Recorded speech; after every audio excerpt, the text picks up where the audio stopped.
I think this is a beautiful thing we're doing here this evening, honoring my parents' legacy, bringing it together with CTN. CTN is your one-stop shop for all your spiritual needs. We chose CTN because the sisters felt that it embodied my parents' life work.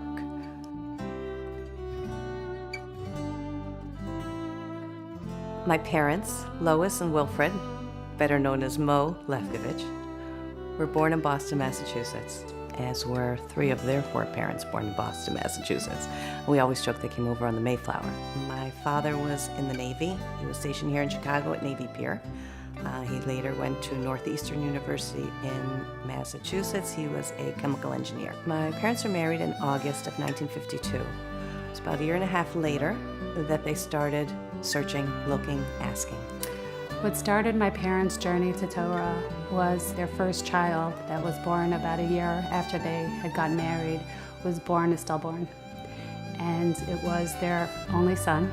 For my father, he needed purpose and meaning. What is this world all about? It's beautiful that they have an organization like CTN, and I think they would have loved it. They would have loved the organization. My father was committed to Torah, a Torah way of life. My mother came to it a little more slowly. She questioned, she asked, she looked around, and as she felt strongly about something, she would incorporate it into her life. My mother is very much a people person. She loved people. People loved her. She had friendships from her childhood that she carried all through her life. And she always was proud of who she was. Bobby Lois was a very strong woman, very powerful woman, and she was very confident. And I think that's where she got so far in life. My children and I were very fortunate to spend many Shabbases with my grandmother. From table manners to playing mahjong to teaching us how to be a wonderful friend.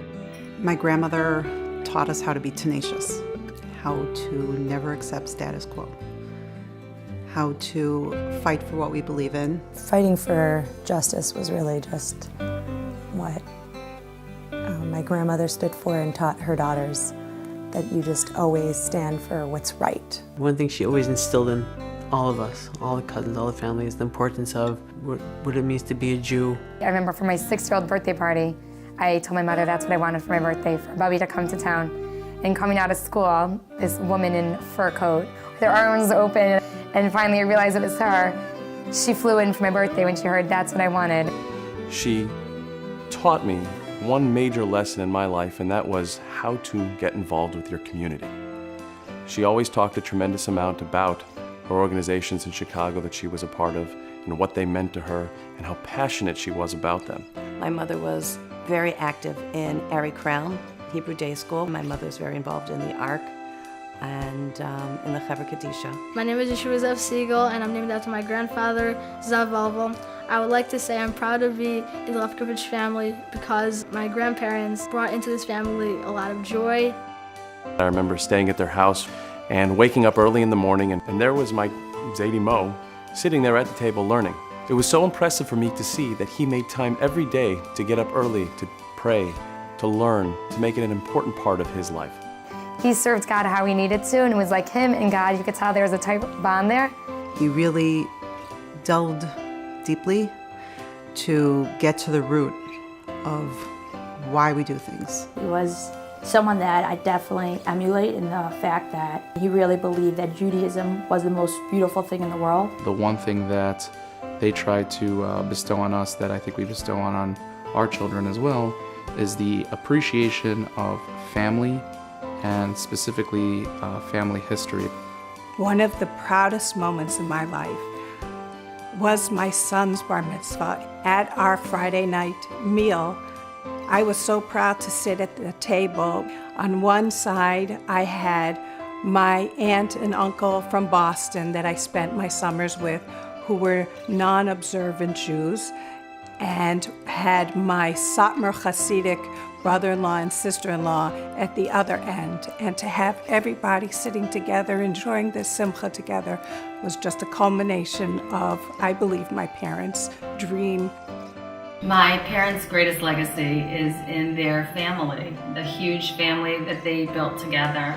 I'm always amazed at the traits that my children have inherited from my grandparents. I love seeing traits of theirs in my children. I know that my grandmother valued the commitment that her and my grandfather made towards a Torah life, and I know that it meant a lot to her that her children followed that life as well, and then to see her grandchildren and then her great-grandchildren following it, I know meant a lot to her. To love God and to have that continued relationship with Him, that is something that my parents gave us, and that is something that I hope to be able to give on to my children and to my grandchildren. If either of my parents did anything, it was with a full heart. They knew why they did it, they loved it, they appreciated it, and they always gave that over to us. And I hope that I can give that over to my children, the appreciation for a Torah way of life. We should all be feeling that we are all growing Jews. They always told us when we were young that if they did anything right, they gave us 5 best friends and that they gave us God and the Torah. So the first part I was never sure about for many years, but the second part we always knew was true. I always think how fortunate it would have been for my parents to have a place like CTN to come to have people who would support them and answer their questions all in one place. It's a place where everybody can come to and have their questions listened to and taken seriously. I know that I personally benefit from Rabbi Deitch's emails that he sends out weekly and Rabbi Katz's Torah Minutes. I really look forward to Esty Deutsch's Tuesday conference calls. They get me through the week. This is like the perfect honor and the perfect change of name because it's very positive outlook, and I feel like really that's what the Torah is supposed to be. Rabbi Katz and Brachi and Rabbi Deitch and Esty, we all love them, so we just thought it was perfect.